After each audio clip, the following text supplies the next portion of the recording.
اعوذ باللہ من الشیطان الرجیم اعوذ باللہ من الشیطان الرجیم بسم اللہ الرحمن الرحیم بسم اللہ الرحمن الرحیم الرحمن علم القرآن الرحمن علم القرآن۔ جی میرا نام ہے عائشی لال، تو میں خواجہ سرا ہوں۔ تو جس طرح خواجہ سرا کی فار ایگزامپل پہلے زندگی ہوتی، لائف ہوتی ڈانس کرنا، تو ڈانسر تھی سب سے پہلے میں، تو پھر اللہ پاک کی توفیق اور اس کی سعادت کے ساتھ میں نے پھر اس چیز کے بارے میں دین کی طرف راغب ہوئی، تو اللہ پاک کی توفیق اور اس کی سعادت کے ساتھ میں نے قرآن پاک مقدس عظیم کو حفظ کیا۔ تو الحمدللہ مجھے اب یہ شرف حاصل ہے کہ میں ان خواجہ سراؤں کو آگے تعلیم دیتی ہوں، نماز، کلمہ وغیرہ، درود و سلام، غسل کے فرائض، نماز کے فرائض۔ بہت سے خواجہ سرا ہیں جو ان چیز سے نامعلوم ہیں، جن کو نماز کا پتہ نہیں۔ فَبِأَيِّ آلَاءِ رَبِّكُمَا تُكَذِّبَانِ فَبِأَيِّ آلَاءِ رَبِّكُمَا تُكَذِّبَانِ۔ ظاہر سی بات ہے، پہلے زندگی نعوذ باللہ من ذالک وہ گناہوں سے دلدل کے اندر پھنسی ہوئی زندگی تھی، اب ماشاءاللہ اللہ کی راہ کی طرف نماز ہے، قرآن ہے، یہی زندگی ہے۔ وہ تو زندگی بیکار زندگی ہے، اصل زندگی یہی ہے۔ جب گرو نہیں ہوتی تو الحمدللہ میری ڈیوٹی ہوتی، جب میری ٹیچر نہیں ہوتی باجی رانی خان تو پھر وہ میری ڈیوٹی لگا دیتی ہیں۔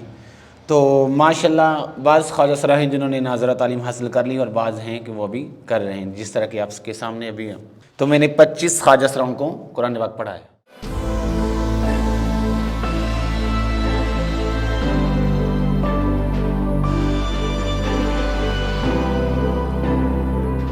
میرا نام رانی خان ہے، میں 20 سال جو ہے وہ ویڈنگ ڈانسنگ اور بیگنگ کے خواجہ سراؤں کے ساتھ کرتی رہی ہوں۔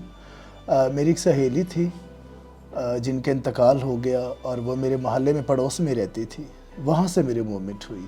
ایک کار حادثے میں ان کا انتقال ہوا تھا اور وہ مجھے خواب میں آئی تھی کہ رانی آپ تو پڑھی ہوئی ہیں، مغلیہ دور سے آج تک جتنے بھی کتب میں ہم نے دور پڑھے خواجہ سراؤں کے، دین کہیں بھی نہیں تھا اس میں۔ وہ لوگ ہر محلے میں ہوتے ہیں جو آوارہ قسم کے ہوتے ہیں، مطلب کہ وہ غلط زبان استعمال کرتے تھے، اور مسجد میں وہ مسجد کے تقدس کو بھی پامال کرتے تھے کہ وہاں پہ بھی ہمیں جو ہے وہ چھیڑ خانی ہمارے ساتھ کرتے تھے، جس کی وجہ سے ہم بہت زیادہ جو ہے وہ ذہنی ٹینشن میں مبتلا ہو جاتے تھے۔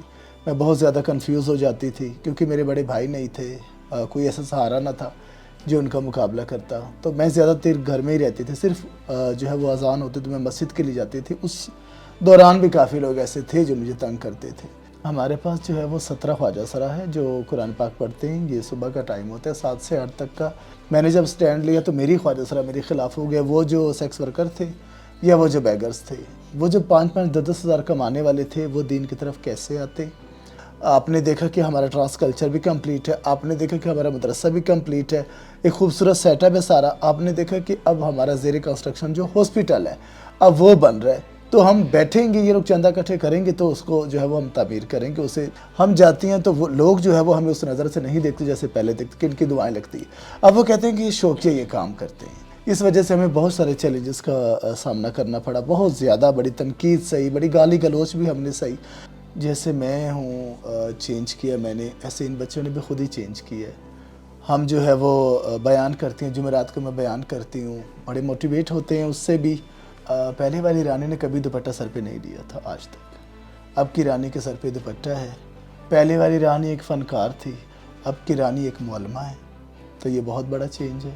پہلے والی رانی کی رات کی نیندیں حرام تھی، اب کی رانی جو ہے وہ رات کو سکون سے سو پاتی ہے۔